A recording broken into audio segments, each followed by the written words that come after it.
Good morning, everyone. I see not all of you have survived, or not everyone has survived the conference party well. But nonetheless, thank you for coming. In this talk, I'm going to talk about an open source framework that we have developed for a few years now. And with the goal to connect researchers with distributed real-world data sources. And of course, we are financed by the German Medical Informatics Initiative mostly, but there are, of course, other research networks as well in Germany and around the world. And since you already heard a little bit about the Medical Informatics Initiative, you may imagine that not we, but everybody else as well, is trying to enhance research collaboration and standardized data access and work on interoperable solutions. But what I think sets us apart a little bit is that we wanted to do this in a more generalized way. So with the idea to basically replace them all. But that's, of course, not something you do from the beginning. So we started with a focus on a few use cases, like data discovery with feasibility queries. And some of you may have been to Julian Gründner's talk, where he showed how this works in the German Medical Informatics Initiative. And then, of course, we want to do coordination of data requests and approvals, because if you want to get data in Germany, it tends to be a little bit of an organizational nightmare. And then, of course, if you have done that, data transport, consolidation of data, pseudonymization of data, distribution of data, and of course, if you can, then please don't request data, actually ship your analysis script to the data where it lives. And that's something we want to do as well, or we did in a little bit already. Well, anyways, what is the data sharing framework? It consists of two parts. First of all, our DSF FHIR server, and this is not your standard all the spec EHR FHIR server. It's a specialized FHIR server we developed just for our use case, so it only implements a part of the specification, all the things we need basically. And this FHIR server lives on your public network, so this is accessible from the internet and discoverable from other organizations. And on your private network, then, we have this the business process engine, and the business process engine talks to all the stuff you have in your organization. And the most important thing for this engine is that it is not accessible from the outside world. So no magic reverse proxy hacking stuff. It just doesn't talk to the world, or it doesn't get talked to. It communicates with other systems, but nobody can talk to it. And since this box, of course, needs to be informed about incoming requests, we use FHIR subscriptions with an open WebSocket connection over here, so that the business process engine can always be informed if the engine has to do something. And if we zoom out here from that one instance to multiple of them, what you have then is a distributed business process engine. I will show you in a second how the implementation works and how you put stuff actually in there. But from a general perspective, what we do is we have one instance at all the organizations that want to take part in the network, and then these instances talk to each other. And these are, of course, machines talking to each other. So what we do in terms of authentication, we do mutual TLS. So client and server certificates all the way. This is, I think, the most convenient way of integrating machines with each other. The good thing, or the funny thing, or the convenient thing, I guess, of this solution is that you can create network topologies however you want. So it is generally designed as a peer-to-peer network. And if you have a peer-to-peer network design, of course, this means you can do like star architectures. You can do networks where everybody talks to everybody else. You can also do hierarchical topologies. Like, for example, you could have on an international level nodes in every country, and then in that country you could have nodes that talk to regions or something like that. And if a query is distributed on your international level, you just distribute that down the tree to where the data lives. And of course, one organization can also be in multiple networks as well, or one instance can be in multiple networks. And how we do this is we just configure it. So organization resources, endpoint resources, organization affiliation resources are part of the FHIR standard, and that's what we use to connect organizations with each other, to define the role of one organization in a parent organization, and then also tell the network where the actual mailbox server or FHIR server lives to talk to. Yeah, the system itself is dumb. So if you have set this up with all the allow lists and all the organizations and stuff, what it will do is produce heat, but nothing else. So what you need to do is to put in process plugins, and process plugins is where the intelligence lives.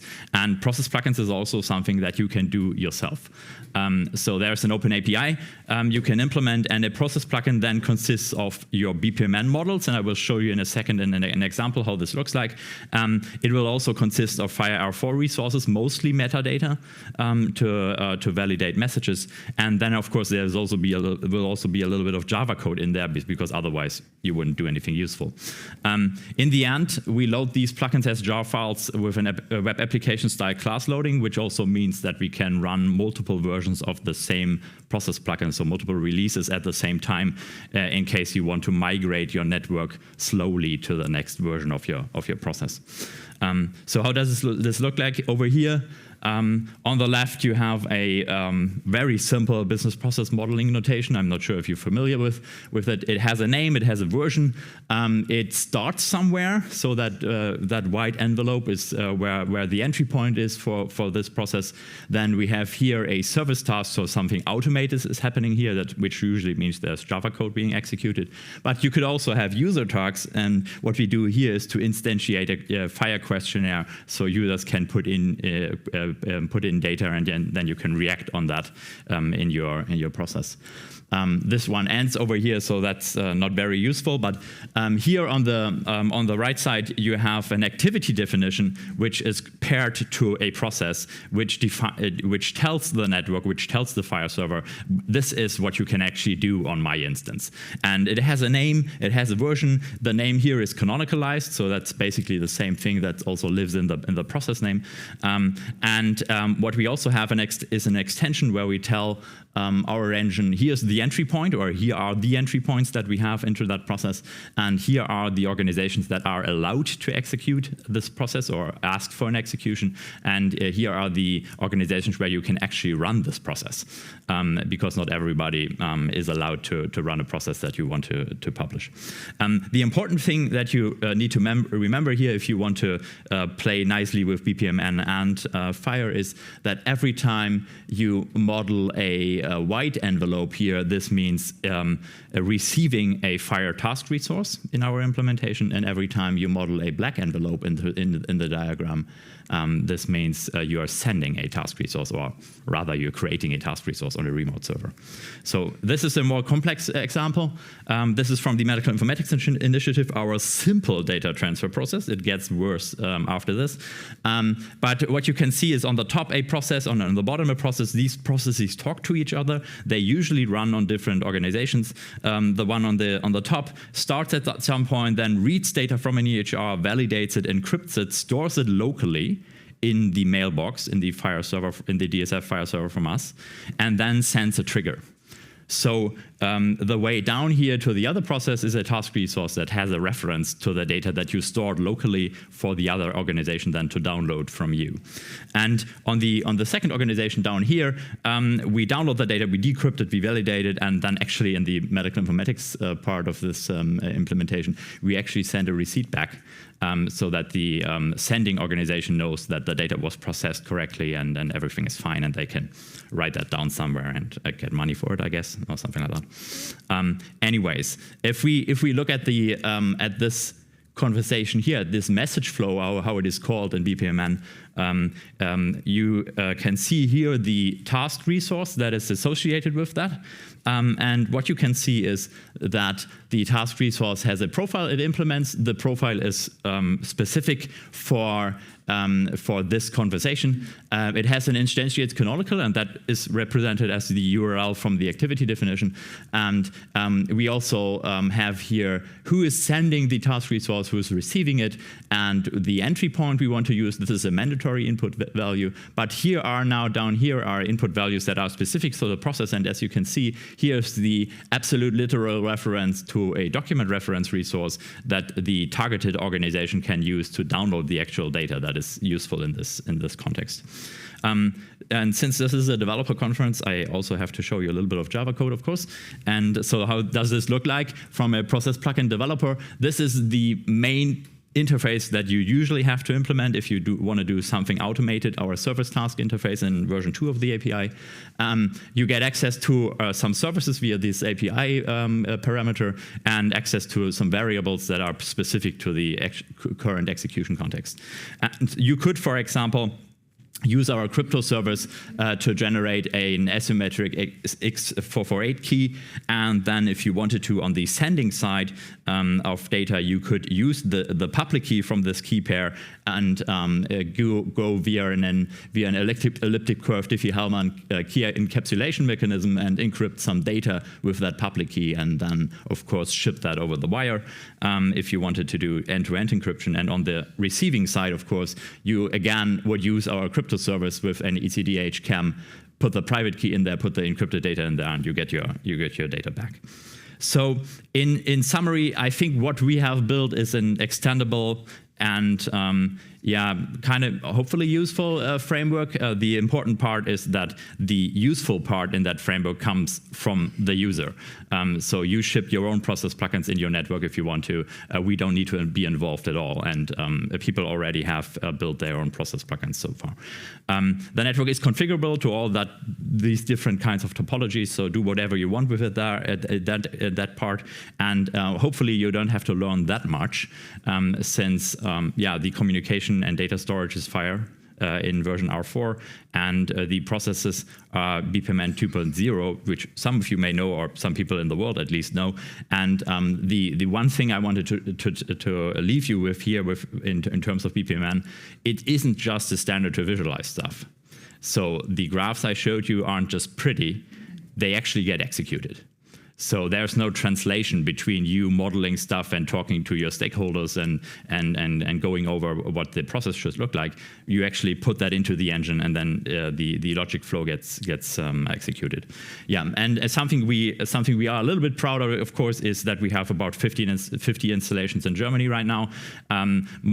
All the university hospitals and some larger ones, some larger non-university hospital ones, run at least a test installation, and most of them already have a production instance running to, for example, do the feasibility queries that Julian Gründner talked about. Alrighty, so my last slide here, I leave you with the web page of ours, dsf.dev. Here you can find a rather rough, but in the process of making a FHIR implementation guide in case you want to join a network like this, but don't want to use our reference implementation. So you can always leave out our FHIR server, leave out our business process engine, and run this yourself. Put that into an existing application if you follow the implementation guide. We also have our Java doc up there if you want to write a process plugin. The dependencies, of course, are on Maven Central, but that's I guess industry standard. But in the end, also you find on our homepage, of course, the most important part, because the link to our GitHub repository, because all of this is Apache 2 open source. So if you want to have a play around with it, go ahead and look us up on GitHub or on our webpage. And if you don't want to build this yourself, there are even Docker images for you to play with. So with that, thank you very much. The rest of the team who's sitting over here, and if that's not enough, write us an email. Thank you.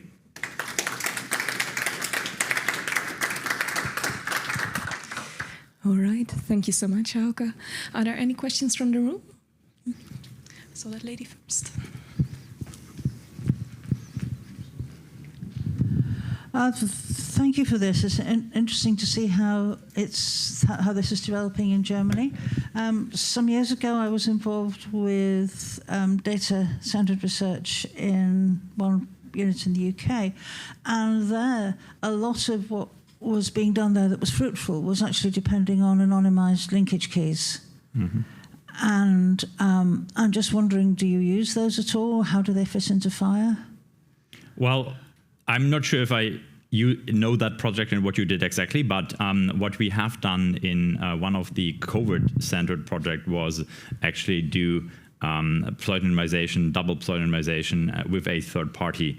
So I'm pretty sure this can be easily extended to also put in anonymization on the way, or anything else you want to do.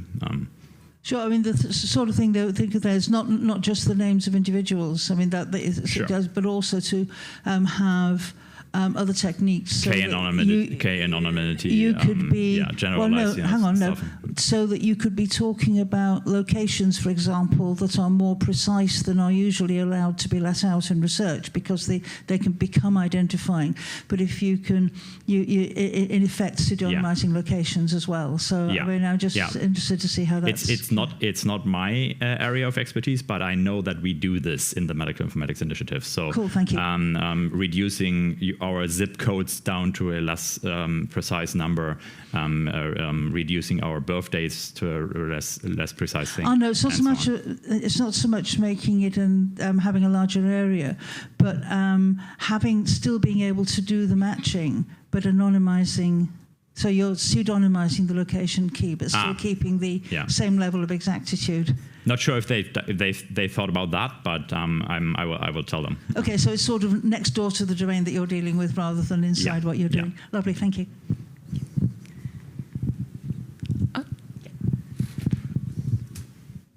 Thank you so much, Hauke. So in the first few slides with the architecture, some diagram of some DSF, exactly. So the blue boxes are communicating with the green ones internally.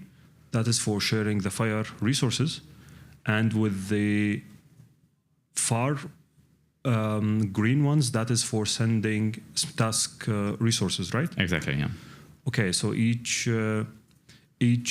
partner is sharing the data to the public server and then sending requests to all of the participating locations. Yeah, that depends on your process, of course. You could talk to one box, you could talk to all of them. We have processes where one organization sends a request out to all the others, and then all the others send their data back. And this is also why we decided to do this kind of reverse in terms of we only send a trigger and not the actual payload. Because you could easily imagine a network of like 30, 40 members, which all get triggered at the same time, and which then all send you multiple hundreds of megabytes at the same time. And this way, the central location that requests the data can download the data whenever it's convenient for them. And it stays at the location where the data is originating the longest, which also helps you in terms of data protection if the data never leaves you. Great, thank you. And that means also there is no central instance that stores all the data or something, right? Not by design. Yeah. If you want to design a process that has some kind of central instance which is more important than the other ones, then go ahead and design it that way. But from an architecture perspective, everybody's the same. Yeah. Great, thank you.